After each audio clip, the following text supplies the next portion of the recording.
Welcome, Goodlife Fitness Victoria Marathon.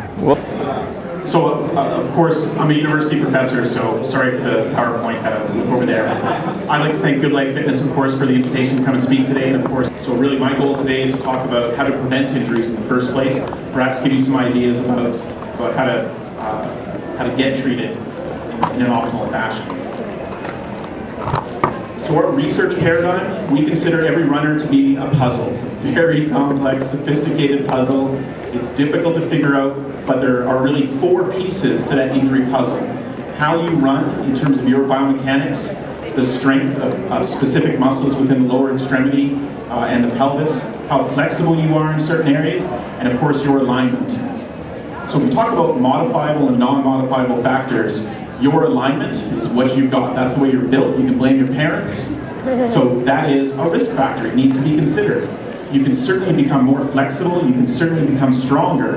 And our research and other people's research has shown that by increasing strength and becoming more flexible, you can positively change your biomechanics. And I'm going to show you some very interesting data that we're in the middle of right now and talk about some of our other research. But essentially, that's your injury puzzle.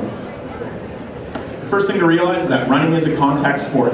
It's not just hockey or football, for example, but every time your foot strikes the ground, there is a shock wave. It's about 2 to 3 times your own body weight. That shock wave has to be 0 by the time it reaches your head. You have to keep your brain stable, you have to be able to see where you're going and keep your balance. It doesn't magically disappear. Muscles, tendons, bones, ligaments all absorb that force. So there's a significant potential for injury. In terms of injury, unfortunately, the research has shown for the last 30 years that on average, about 50% of runners get injured every year. And it's complex, it's multifactorial why that is. It doesn't mean that this half of the room is going to get injured and that half won't. Certainly past injuries, how well you recovered from injuries, play a role. Some studies put this as high as 80% because it depends how you define an injury. Most runners won't admit to being injured until you can no longer run. So here's how we think about injuries. If you cross this line, you're going to get injured. So let's say you have, overall, you're a gazelle. You're a good-looking runner out there. You have reasonable mechanics, you're good and strong, your alignment's just fine, your flexibility's good. That allows you a large volume of training. But you're still sitting just below that injury threshold. Let's say that's you. That's a part of the running style right there. So your mechanics aren't great. I see a few hands going up. You're not very strong, so that strength is a larger contributor to your injury puzzle. Your alignment's a little off, your flexibility's not bad. That means, it doesn't mean you're going to get injured, but you can only do that volume of training. So I was part of a very large study at the University of Delaware and the University of Massachusetts. This is called a prospective study. So we collected pre-injury data on 400 and some runners, and literally we wait for them to get injured. It's kind of a morbid study. Every morning I'd log in like, woohoo, got 1 stress fracture and Achilles tendonitis last week. Way to be. So we tracked these runners for 2 years. The minimum mileage to get in the study was 30 kilometers per week. That's a pretty active recreational runner. We had some people running upwards of 200 kilometers per week. So once all the data was in, after 2 years of following people, our first hypothesis was that if you run that much, if you run 150 kilometers plus per week, you have to get injured more often than somebody who only runs 30 kilometers per week. But that wasn't the case. Mileage does not predict, just volume of mileage does not predict injury at all. The people who are able to run 150 kilometers per week, they're strong, they're flexible, they have good alignment, they have good mechanics. That gives them that higher volume of training ability. Whereas if you're weak in certain areas and flexible in certain areas, you run a little funny because of other reasons, that demands a smaller volume of training. That doesn't mean you're going to get injured, but what it means is that you have less flexibility in your system. I want to introduce that term now, and we'll talk about it a little bit later as well. But let's say this is you, and well, Victoria sees snow every now and then, but let's say you live in Calgary, it is October right now, and let's say this is a 20-kilometer run, and you want to do that same 20-kilometer run tomorrow, except it snows.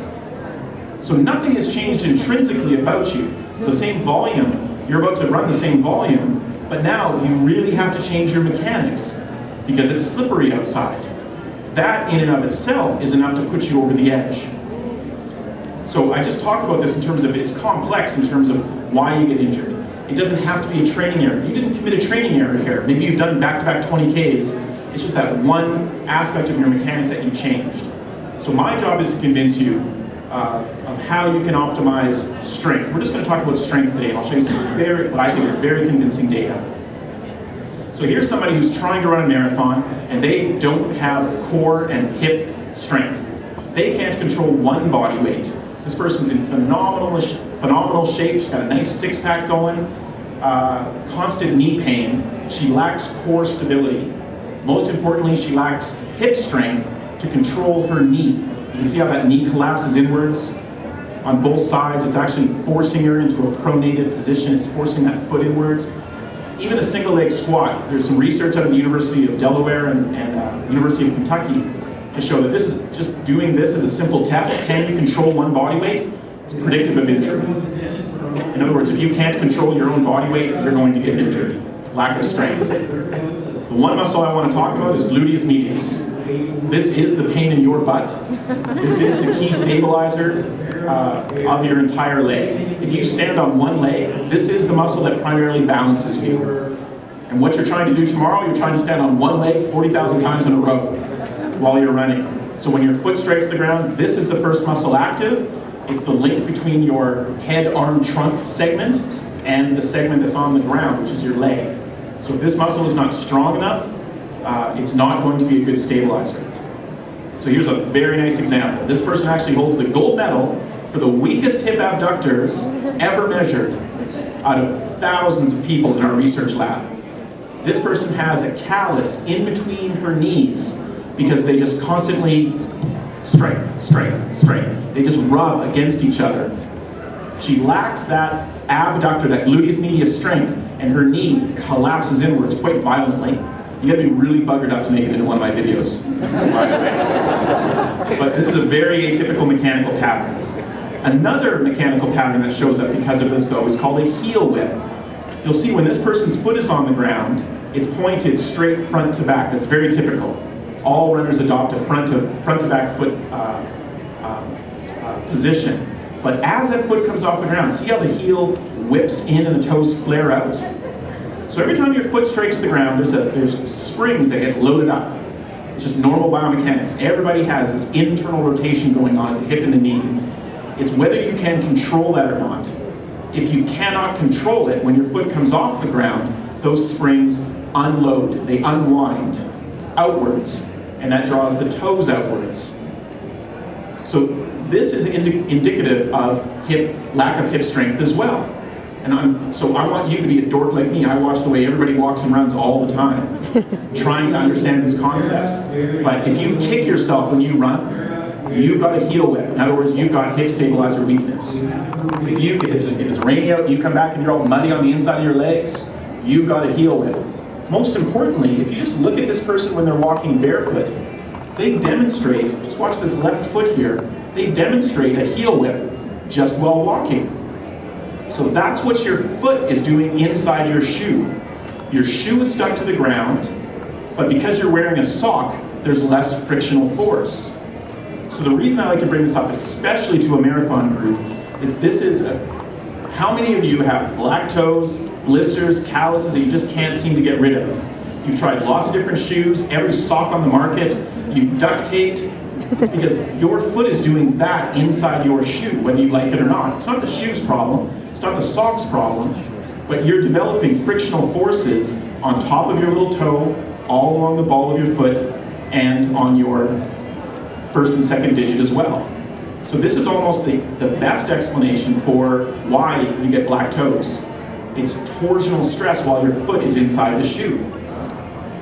Again, it's not the sock, it's not the shoe at all. And if you look at your shoe wear pattern, it's going to be more like that. There's a lot of wear to the middle of the forefoot as opposed to an overall distribution as well. So there's a lot of clinical clues to help figure this out in terms of what's going on.